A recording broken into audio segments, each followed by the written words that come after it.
3, 2, 1.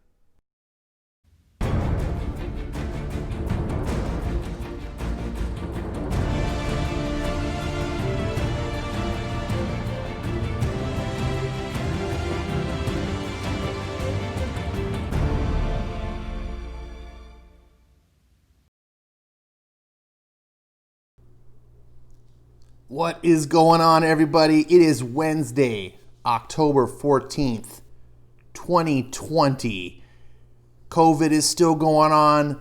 Riots are still going on in the streets. But comics are still coming out. You know what that means? It's Ash Wednesday. We got a special edition for you today. Snackin It edition. In honor of my good friend, real Dr. Venkman, except no substitutions. England teen, I think, is part of this. Rob, who I don't really know too well. They do an extreme movie show. They do a Kickin' It thing. I don't really know. I heard they did this thing, Snackin' It. I'm doing some snacks, and I'm plagiarizing. Because, hey, it works for Joe Biden. Works for me. Joining me, as always, is Stan, the man. The man, the myth. The reason we're all here, the godfather of comics, the patron saint of superheroes. Stan, thank you for everything that you've given us. Also, the resident intern, resident celebrity, expert on all things trash. He hasn't been on many episodes lately. He's been occupying himself playing Pokemon. Looks like he's caught a Charmander. Good for you there, buddy. Good to see you. This is my Wednesday show that for the foreseeable future, I'm planning on doing bi-weekly to not get burned out. And it's just a comic haul video. If you're sitting here watching this and you're like, what the hell am I watching? It's me. My name's Ash. I collect comics. I love comics. I like comic haul videos. I make videos basically the kind that I like to watch. Now, I am here at a place I haven't been in a while. For those of you who've been following the channel for a long time, I used to do some dog sitting for friends, and I would take the opportunity to do videos over there because you got peace and quiet. They got this nice big table, and it was a cool place to, kill two birds with one stone sort of thing. So I'm here again. COVID has been preventing people from, if you're living in California, you're not even technically allowed to visit your friends. You're not allowed to go to other people's houses. Now they just laxed up on that a bit. So now up to 3 different households, up to 3 can gather together. We should all be thankful to our liberal gods that they have been so generous in allowing us to live our lives. Anyways, another thing that I do on this channel, it's pretty dorky, but I love it. I like to make comics, my Comic Wednesday, into kind of a ritual. But, live it up. Don't just... Going to the comic book store shouldn't be a chore. Reading comics shouldn't be a chore. If any of these things start to become you're doing it wrong. Maybe go find a better hobby. But if this is your hobby and you're into it, make the most out of it. You don't have to go extravagant. One of the things I do is I get one of my favorite meals, In-N-Out Burger. There's a whole tie into it. I used, many years ago, almost 30 years ago now, I used to work at In-N-Out. It was one of my first real jobs. It's my favorite burger place. Back then, in the early 90s, is also when I collected comics. I got out of comics for 20 years. And so when I came back, I moved out of California. Now I came back to California, and it just sort of all tied in. And so I started unboxing burgers. That's one of the things I do. So every Wednesday, or every time I go to the comic book store, I try to make a point to swing by In-N-Out, grab myself a nice double-double, and then I unbox it on the show here to make you all jealous. Here it is. Oh, look at that. Look at that. It's almost picture perfect. I mean, how many places are you going to go where, you know what I'm saying? You go to most fast food places and you see on the menu and it looks all perfect and you order it and it looks like it's mashed together by freaking monkeys. Not In-N-Out, man. They take care. Here's the receipt. Look at that, $4.25. This is how I get my burger. Extra spread, onion and pickle, and then special request, you get ketchup on top of the spread, because I like the flavor. Ketchup and the spread, I like the flavor going together. If you get ketchup added, they'll put it on the top bun up here, so you have ketchup up here and the spread down here, and then it separates the flavors. This is me, being a foodie snob that I am. Not only do you get this, $4. You can't even get a Big Mac for $4. You know what I'm saying? Anyways, I'm gonna munch this burger and make Stan and Forky watch me. Sorry, they can't eat burgers. So, and then we're gonna get back into comics. Damn, that burger is so good. It's like the highlight of my day, and it's for about the same price of a comic book. And 9 times out of 10, I get more enjoyment out of the burger. In fact, I should just stop buying comics and maybe I could just eat In-N-Out every day instead of once a week or once every other week. Well, that doesn't make any sense. I gotta eat regardless. But it's really cool. Like it's kind of like a pick-me-up. Like when you eat something like one of your favorite meals. The people here for comfort food and things like that. There's a reason why that terminology exists.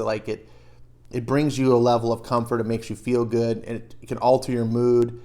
And if your mood is in a more positive state when you're enjoying things you like, you're more likely to enjoy them even more. So, anyways, be that as it may, I mentioned before that I'm over at my friend's house. She and her husband went out of town for a week. I haven't been here in a long time because of the COVID situation, but they asked me to watch the dog and watch the house. So I said, hey, cool, yeah, I can do that for you.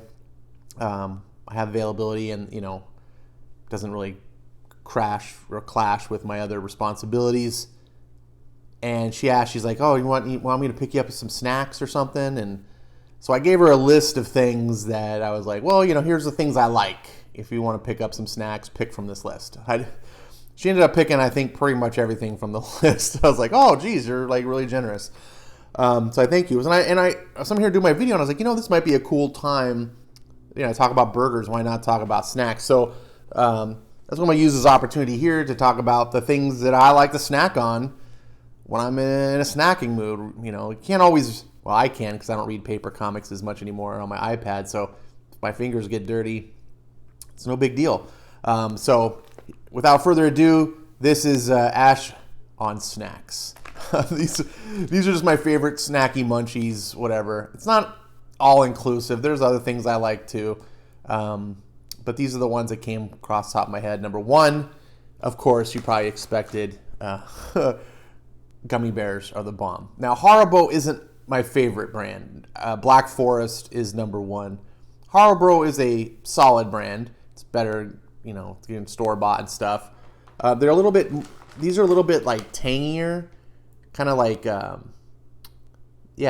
a tangy, like more of a candy kind of. Whereas the Black Forests have a more mellow, fruity flavor, but your miles may vary. These also, the Black Forest Bears are softer, which you have to refrigerate them. I'm telling you, it makes a difference. It sounds stupid, but it works. The Haribos are a little bit more firm, chewier. So if you do refrigerate them, they'll be much harder. So sticking with the candy theme, one of my all-time favorites going back forever, Red Vine. She picked up a gigantic bag for me. Jesus. Red Vines are one of my favorite snacks. It used to be I could not go to the movies without Red Vines and a Coke. Now it's popcorn and a Coke. Movie theater popcorn. Just that salty, buttery flavor, and you can just snack on it through the whole theater and then feel sick afterwards. But like I said, I like to, when I'm enjoying the things that I like to indulge. I like to splurge. If you do it on the half, like on the, I almost said the half shell, but like if you just kind of half-ass it, you can do it. You can save money and you can be more economical, but live it up. Really, not that buying popcorn is living it up. Going to the theaters. Geez, I saw Tenet a few weeks ago, And I haven't been to theaters in forever. Jesus, the bucket of popcorn, it's getting almost to $10. It was like I want to say it was like $9.50. No, it wasn't I didn't even get popcorn that night. It was the drink, large soda, $9.50. I was like, Jesus, I get a $10 soda here pretty soon. But that's what you get when you raise the minimum wage to $15, California.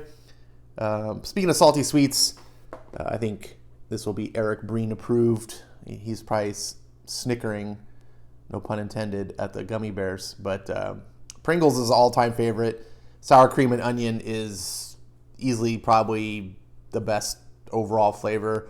I really like cheddar sour cream and ranch. I haven't found ranch in a long time. Ranch is a pretty good one. And but this is the good standby Pringles. I was about to say except no substitution, but Lay's stacks are pretty good too. But Pringles are the original, the best. I like beef jerky from time to time, and when I do get beef jerky, it's not necessarily Jack Link's. Jack Link's is decent for like a store brand, like a mainstream brand. Jack Link's is probably better than most of the brands, but specifically sweet and hot. That's the way to get beef jerky, I think. You can get teriyaki and pepper and all this other smoky mesquite or whatever. They're all right. All beef jerky is pretty good, but the sweet and hot. Then, good classic is pickles. Now, she picked out the stuff that she picked. She didn't know. These are organic kosher dills. They're actually pretty good. I've tried them. I had one. I enjoyed these. My favorite pickles of all time, if you can find them. They're hard to find. I'm sitting here. As soon as I talk, it goes out of it goes out of my brain. Jesus, what was the name of those? All right, that's right. They were called McClures. McClures. McClures. They started off as just a small mom and pop operation based out of Detroit. They have two kinds. They have garlic dill, solid pickles, and then they have the hot and spicy. Best pickle I've ever had in my life. I'll kill for a jar of McClures. Those are hard to find. I'll settle for these. These are good. Pickles are... Some people are like, pickles? What the hell are you doing? And then lastly, I love these. I got on these when I was in Colorado. Green olives, but jalapeno stuffed. My favorite, if you can find the brand Mazzetta, makes. But, I mean, green olives are generally green olives. These are pretty good. I tried these too. But yeah, those are all the snacks that I like to eat when I'm watching movies or reading comics. Tell me below what kind of snacks you're into. What's your game? What's your bag?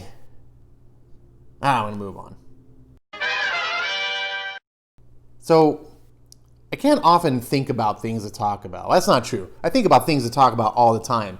And then when it comes down to showtime on a Wednesday, I sit down and my mind goes completely Biden, and I'm like, I don't know. So I figured when you can't do things yourself, ride on the backs of giants. So you may have heard of Comics by Perch. He's a good guy. We've been mutual followers of each other on Twitter for 3 years now. He started a channel. Of course, he way eclipsed me. He does a good job on his channel, and he's very consistent, puts out tons of content. And he does the nice bite-sized chunks, things I can't do. He does a nice 10 to 15-minute video, and you're in and out. And meanwhile, I'm just barely getting started. But he had a couple of videos I was watching today, and it just made me, want to give my input. The first one was, Marvel. Marvel execs donate money to politics. Do you care? I don't know why I even clicked on these. It's not like I'm going to play the video.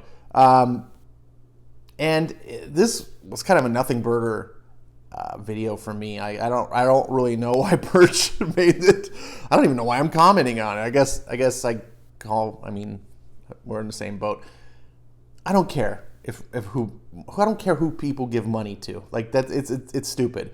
But apparently, Bleeding Cool because they want clickbait. And, oh, it's rage. And apparently the whole thing is, surprise, Ike Perlmutter, the head of Marvel, works for Trump. And he gives money to Trump. Lots of money. Surprise! The thing is anyone who actually is educated and knows about these things has known about this for years, but Bleeding Cool doesn't play for educated people. It plays for uninformed people and to have headline clickbait and to get people enraged. So people will see the headline and be like, oh my God, Marvel's giving to Trump. Oh, the end of the world.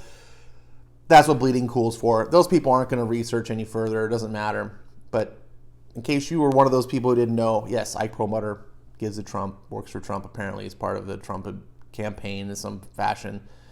But I don't care. I think it's kind of ironic. I think it's funny that all these people like, no, the SJWs that rally behind Marvel. And it's like you realize that the head of Marvel gives for Trump.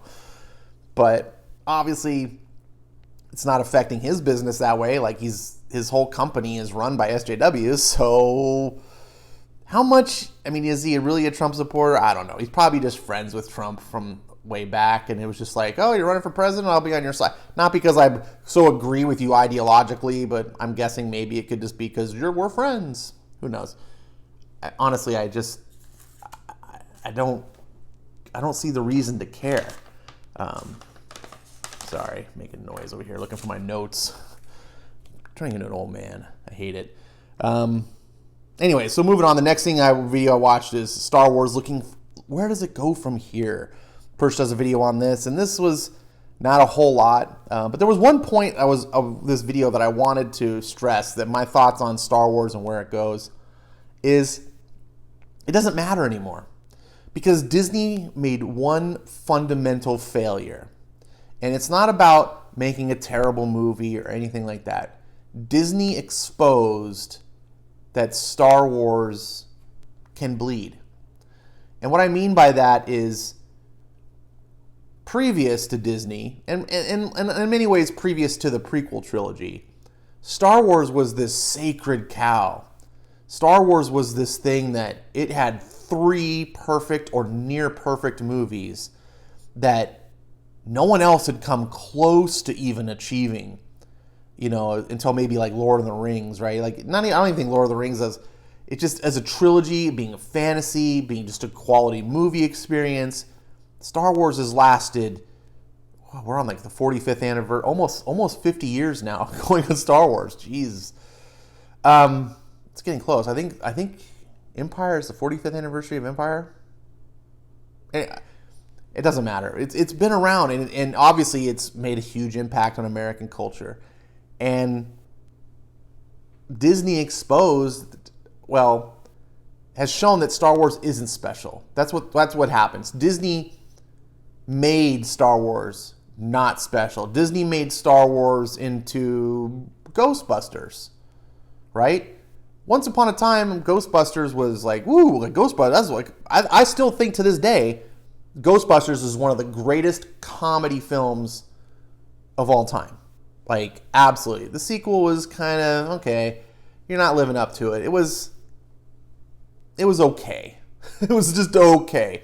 But back then in the 80s, like, you didn't expect sequels to be more than okay. If you got okay, you were like, yeah, that's a win.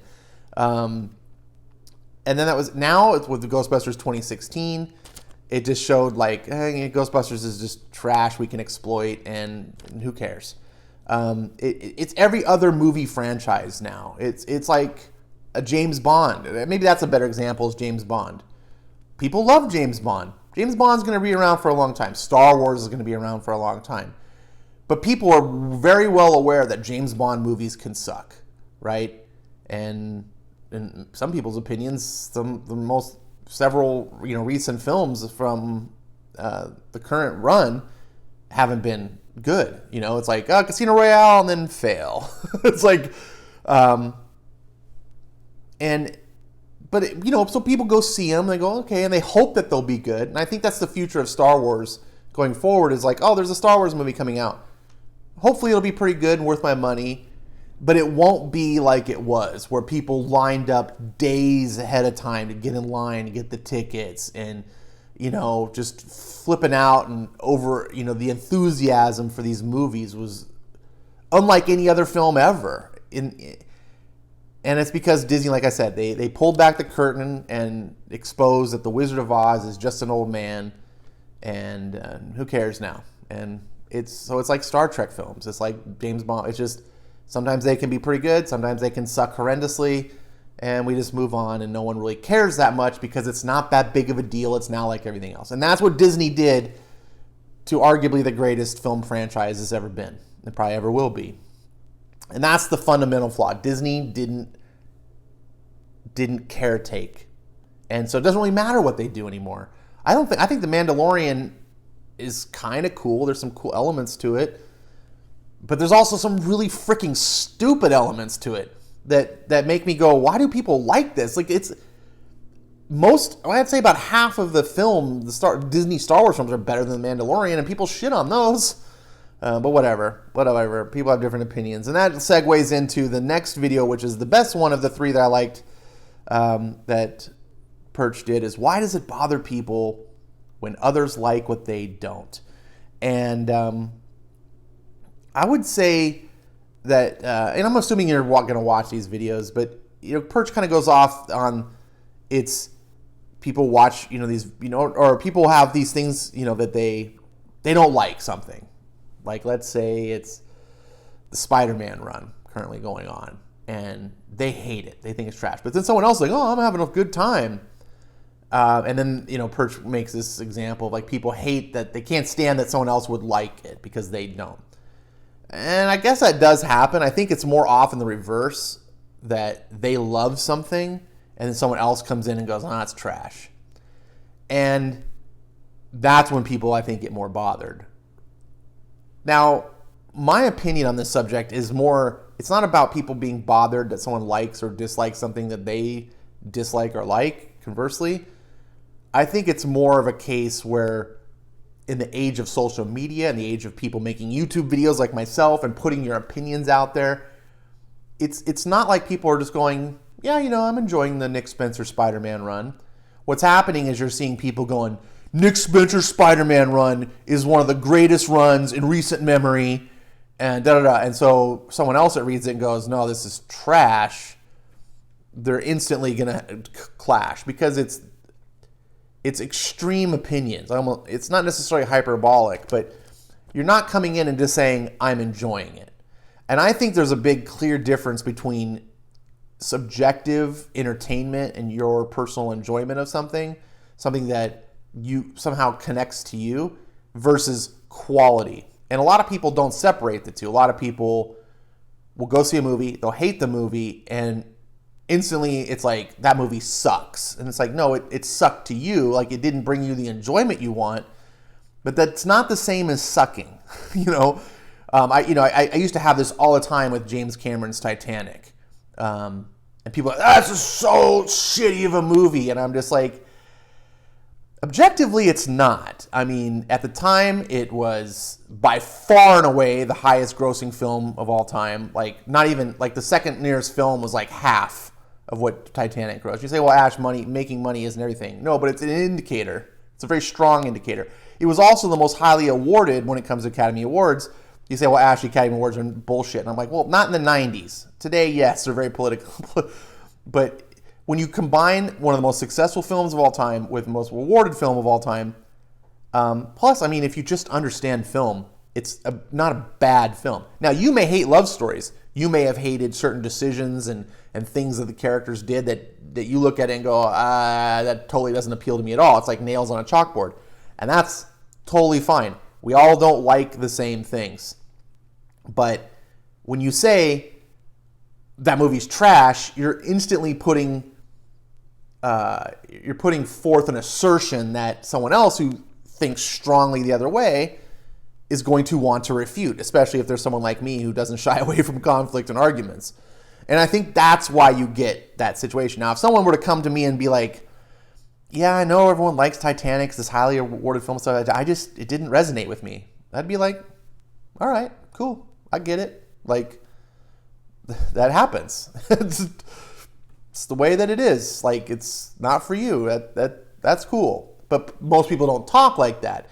And so when we say, why does it bother us? That's, I think, what the heart of the matter is. I don't think people have necessarily a problem with people not liking the things they like or dislike.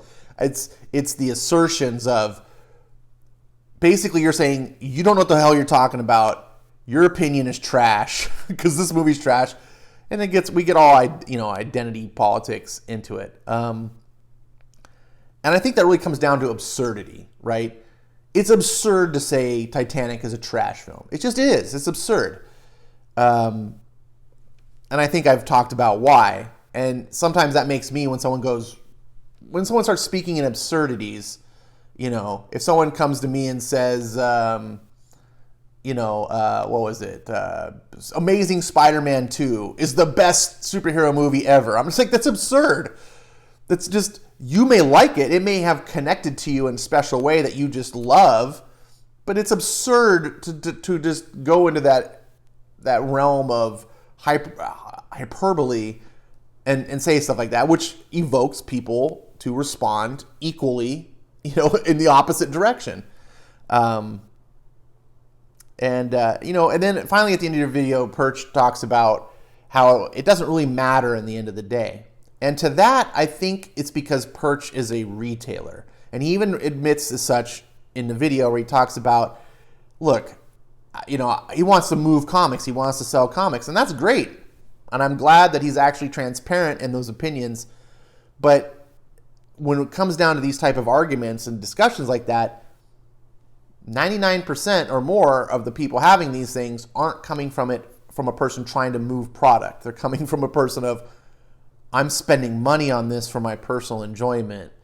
And that matters. It matters when I go and spend money on things. Number one, that's my money. Like, I had to do things to get that money. Dreadful, horrible things. And two, that's my investment, both in time, and believe me, as you get older, you realize time is one of the most important things you have. Like, it's you start realizing how rapidly it's dwindling away. You're like, when you're young, you're in your 20s, you think you're going to live forever, or you're going to die eventually, but it's so far away, it doesn't matter. Time is a big deal.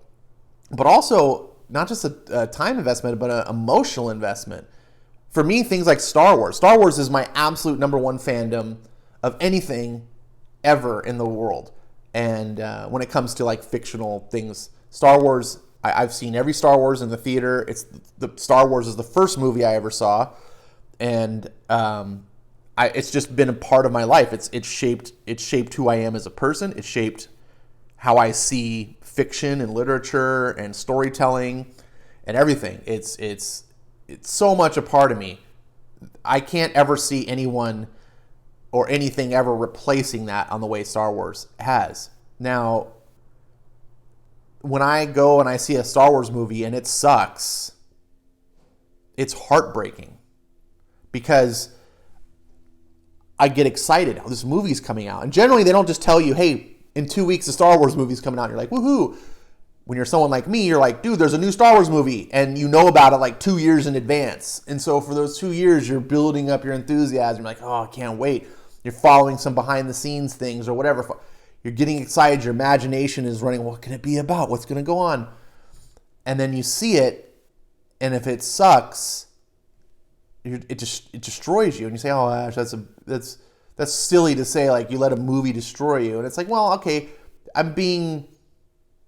maybe I'm being hyperbolic here, but in some ways, yeah, like you feel so defeated and it's not a pleasant feeling.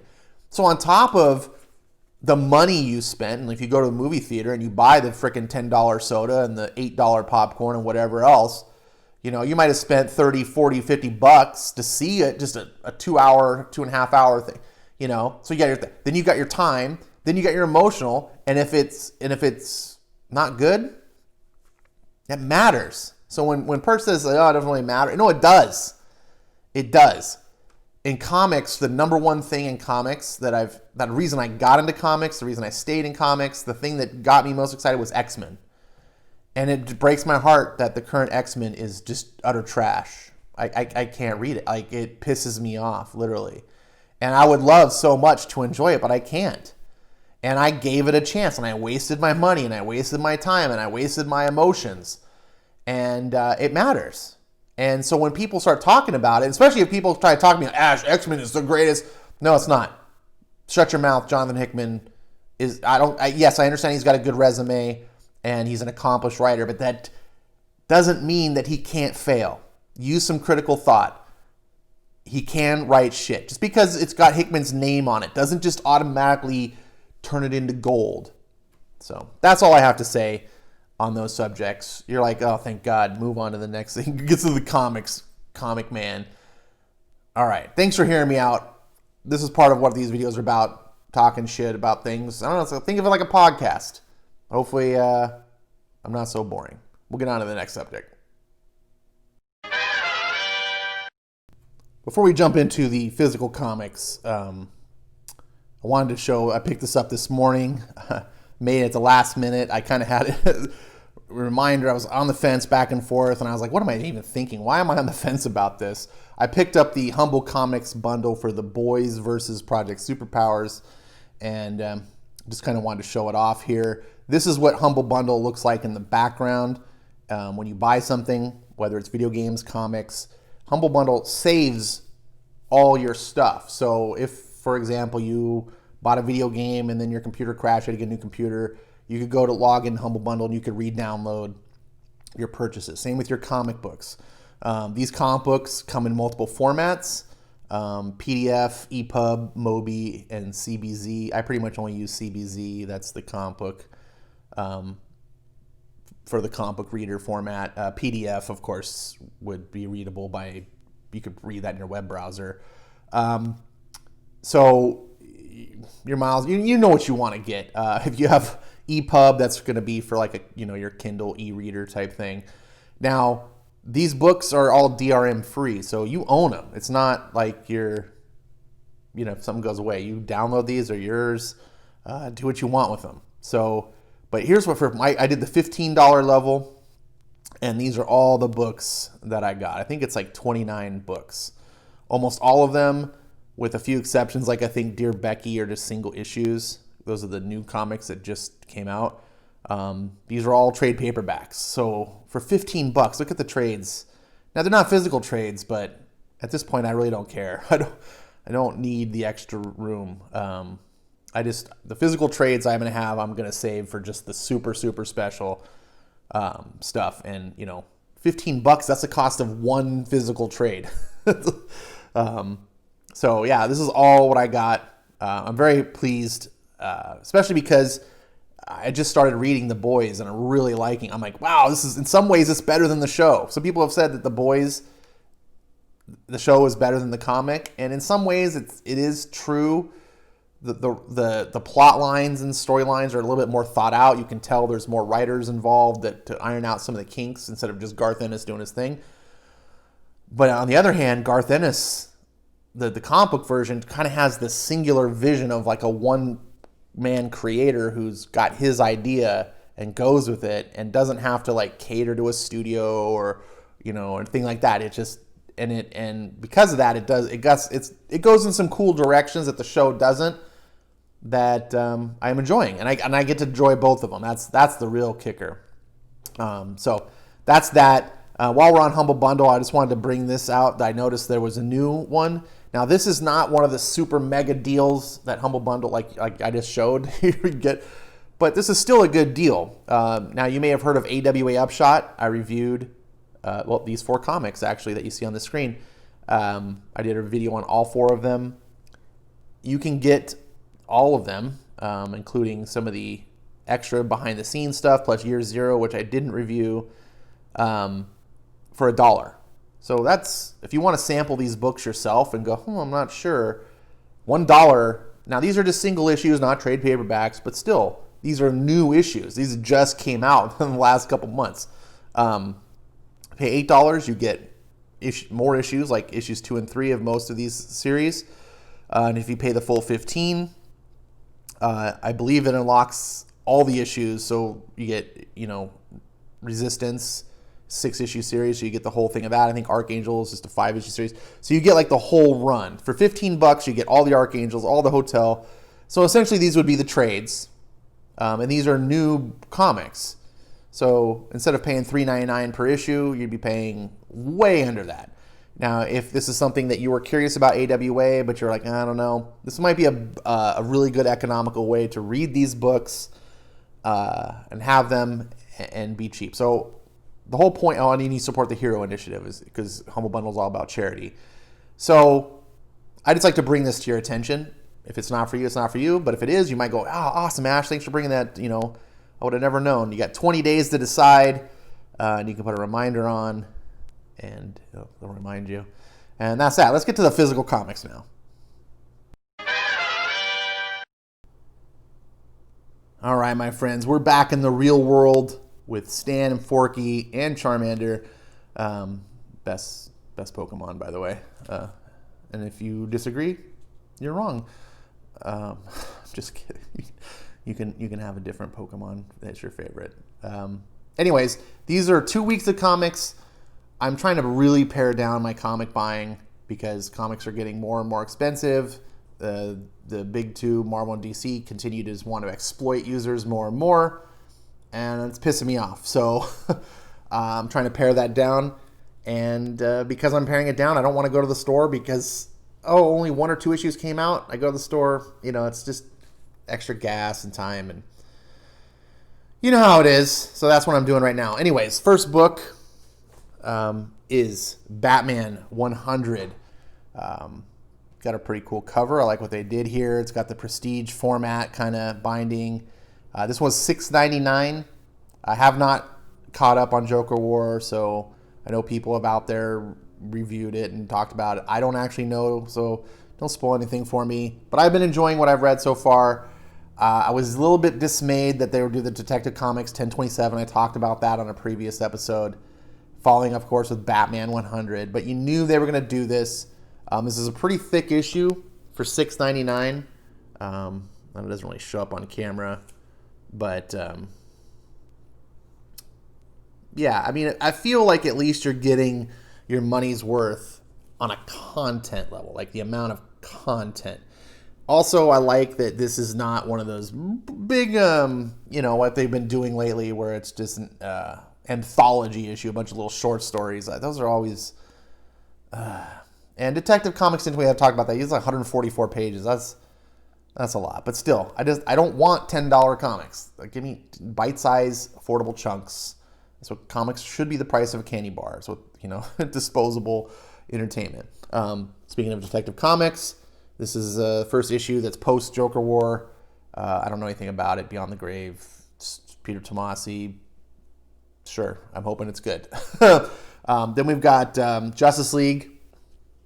I was going to drop this book because, number one, they pulled Scott Snyder, and then I was like, oh, but then they put Robert Venditti on. I was like, oh, yay, and then they pulled Robert Venditti, and I was like, oh, and they put Cy Spurrier on, and I was like, ugh, and then everyone said, oh, this is terrible, and I was like, oh, God, so I haven't read it, but I still bought him because I collect them, but then he was off the book real quick, and now Williamson is doing it. Josh Williamson is one of my favorite writers at DC, and I'm like, oh, I like Josh Williamson, and it's the metal tie-ins. Even though I'm not getting the metal, I'm going to trade weight them because I hate miniseries, and also when they're more expensive, like metals, what's an excuse to charge you extra money per book? It's like, I'll just get them for $5. I'll get the trades for $5 on Comixology. That's what I did with the original metal. But if it's going to be a crossover in a book that I already collect, I don't mind that. I'm not. So I'm gonna see Justice League through, at least through that. Now, Justice League Odyssey has come to an end. I believe this is the last issue, 25. Sad. Did not even last as long as Hawkman. Go figure. I'm annoyed. DC. It's like DC doesn't want me to buy their book. I try so hard. Oh, Ash, what books do you like? Oh, good. We're gonna cancel those. Cancel every book that Ash likes. Speaking of that, there's Hawkman, the penultimate issue. Next month will be the last issue, issue 29. Couldn't even give it around 30. Come on, DC. I know it doesn't sell much, and this was kind of a point that we talked earlier with Perch. Actually, I didn't really address it, but he talked in his video in one of his videos, and how books like not selling, and you may say it's the greatest thing ever, but the book's not selling, and that's true. Like I fully recognize Hawkman's not making the numbers. It should sell. But then again, of course, DC could market it instead of marketing Bendis all over the place and selling people on shitty Bendis books. DC should be promoting this. And promoting isn't just putting an ad out there. Promoting is doing different things like having Hawkman guest star in a Batman book for a couple of issues, so that people who are buying the Batman book have a chance to experience Hawkman and go, oh, he's not as stupid as I thought he was. This is a character that I'm kind of intrigued in. That's often one of the big barriers. This is what kept me from reading Hawkman. Before I read Hawkman, I looked at the character and I was like, that's a stupid. I hate the costume. I hate the whole concept of winged characters to begin with. It's just dumb. Like, everything just rang wrong to me. And then once I read the book, everything shifted. And I was like, oh, I was completely wrong about this book. I see the book in a completely different light now, because I learned that the character's cool. That's often what comics need to do. You need to cross-promote and do these things. Get people to experience the character, but they don't do that. They'll put Naomi into Action Comics to try to push that bullshit, stupid Mary Sue abomination, and still it's not going to sell because it's a shitty character. What you could do is have Robert Venditti, write a short stint on Action Comics, write a short stint on Batman with Hawkman crossover, kind of like what you did with Josh Williamson in The Flash, like the Button, like you let Josh Williamson write a few issues. People go, oh, Flash, I want to read more of this. How about DC? DC doesn't like to succeed. That is one thing that I have learned, being a new DC fan, coming from Marvel. They just like, oh, we're doing good. Break it. We need to break it. We're not used to doing things that people love. Anyways, I'm not here to rant. Now, those are all the DC titles. Moving on to Marvel.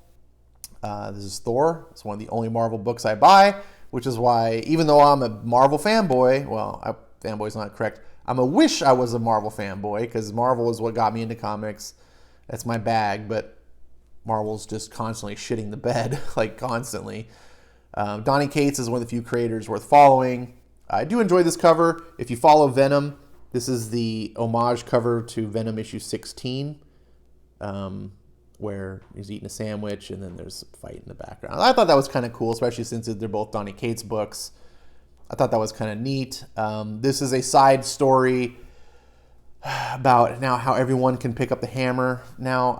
They don't really explain why that is, but they still leave it open to explanation. So I'm okay that maybe in future issues I'll know. I've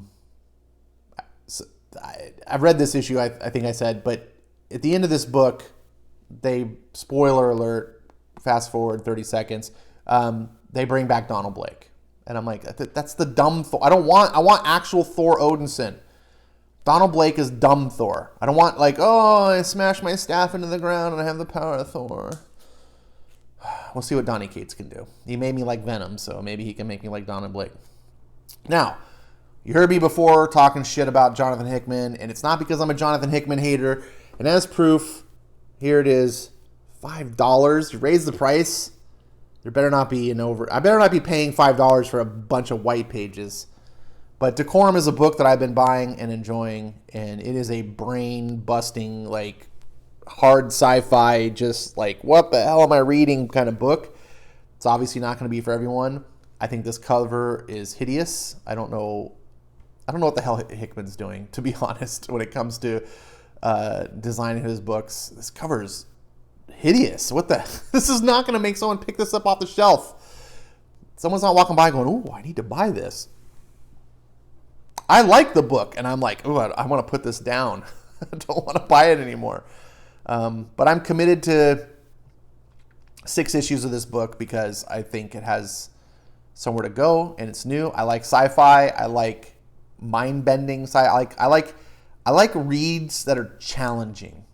Not just reads. I like movies. Any sort of fiction. I like it to challenge me. both in my imagination and in my intellect. If a story is hard to understand, not because it's poorly told, but hard to understand because it's so complex and sophisticated, I love that. I loved it. I call those chewy stories. Like you sometimes you need to read it more than once or see the movie more than once, and you go, oh, like The Matrix. I saw The Matrix, liked it like pretty much everyone else the first time I saw it. Then I saw it again, and I realized, oh, I didn't really understand this movie the first time I saw it. Then I saw it the third time, and I was like, oh, I get it. Like it's one of those movies that was so dense. There's so many layers to it. And because it worked on multiple layers that you didn't even realize that you weren't getting things because you understood the story. Anyways, I'm not here to talk about The Matrix. Continuing on with Independence, one of the best books on the shelf, Usagio Jimbo. It's been that way for 35 plus years. A lot of people dismiss Usagi because he looks like a cartoon, and he is a cartoon. This is a serious book. This is not a childish book. However, it is appropriate for children. It's a great thing. It's kind of like Star Wars, the original Star Wars, in that absolutely appropriate for children, but it's not a childish story, if you get what I'm saying, right? This book has death and stuff, but it's not. There's no gore. When someone dies, they're just like a little skull appears over their head, and lights kind of go out of their eyes, and so forth. But oh, what an Eisner! Look at that. Not that the Eisners mean anything anymore, but you kind of want to cheer on anyway. So, Usagio Jimbo, if you haven't ever given Usagio Jimbo a try, shame on you. Now, this is a book that I was going to pass on, but thankfully, in the world of comics, you got people, if you associate with other people, in this case, Jimmy over at Comics Quirks was big on this, and then also one of the girls at the comic book store that I shop at was also like, oh, and both of them together combined were enough for me to go, okay, I'll try this $10 trade. I was like, so I tried it, and it blew me away, and it's probably still the best thing I've read all year. And now there's the ongoing series, and at first I was like, it threw me off because you read the trade, and it's like 8 issues worth of comics. It's 160 pages, and you get this full, complete story. And then issue 1 picks up a Firepower, and it's like, it's a sequel story. And it starts back at Act 1 again. And so it's like you're starting over. And it threw me off. But now that I'm, a couple issues in, I'm like, oh, I'm getting into this new, because it's also forward in time. And there's new characters. And it's like, oh, I'm getting used to these new characters. Okay, cool. And it's just the way Kirkman writes. There's a reason why I buy 3 of the comics on my pull list are all Robert Kirkman books. And then another issue of Firepower because I picked this up for my buddy. I love this book so much that I picked up the trade for my buddy. I was like, I think he's going to like it. And he did. And he's like, I got to buy this comic. In fact, he razzed me last week. He's like, dude, did you go to the comic book store? And I was like, no, I didn't go this week. I'm going next week. He's like, what about Firepower? And I was like, it didn't come out. Because I didn't have it on my electronic pull list app thing that I use, the League of Comic Geeks. Come to find out, that's why I didn't even know I might have made a trip to go pick up Firepower because I like it that much. So fortunately, it's still there. And last but not least, my comic book store hooked me up because I do not have this on my pull list because this sort of thing comes out very rarely, and they do not get large orders. And I don't even know if copies hit the shelf of this, but they remembered that I wanted it, and that's the service, by the way. Be friendly to your comic book staff. They help you. They can. Hopefully, you have a good comic. They'll help you if you befriend them and you're polite to them and respect them, and they will hopefully kick back the favor to you in the form of making sure they give you better service. And because of that, I picked up this book. Let's see there. Yeah. Walmart 3, The Magalorian. Oh, man. It's a shame that they can't keep going with the My Hero Macadamia thing like the first issue. Apparently, there's some sort of legal things that Tim Lim wanted to avoid. I talked to him briefly about it, and I was like, no, you should have gone. Like, you're not, it's parody. You're fine. But, of course, I'm not actual real legal advice, so he should probably listen to legal counsel over me. I think he would have been fine, but I'm taking none of the risk. So what does my opinion matter? Walmite isn't the great name for the book, but it works if you're a fan. There is no Walmite 1. It's Magalorian. It's My Hero Macadamia is the first Walmite. So this came out, and I buy anything pretty much by Tim Lim and Mark Pellegrini. This book and Black Hops are their primary books that they do. I pick them all up. So if you can find this in stores, something I'd recommend picking up. Tim's a great guy. Mark Pellegrini seems like a great guy. They do fun work. And that's my picture of the week. I'm not going to fan him out. I talked long enough. This is a long show. Eric Breen's probably going to make some sort of rude comments and make me feel bad about myself and not want to do another video for 2 weeks. But, them's the breaks. That's what the cost of being a straw.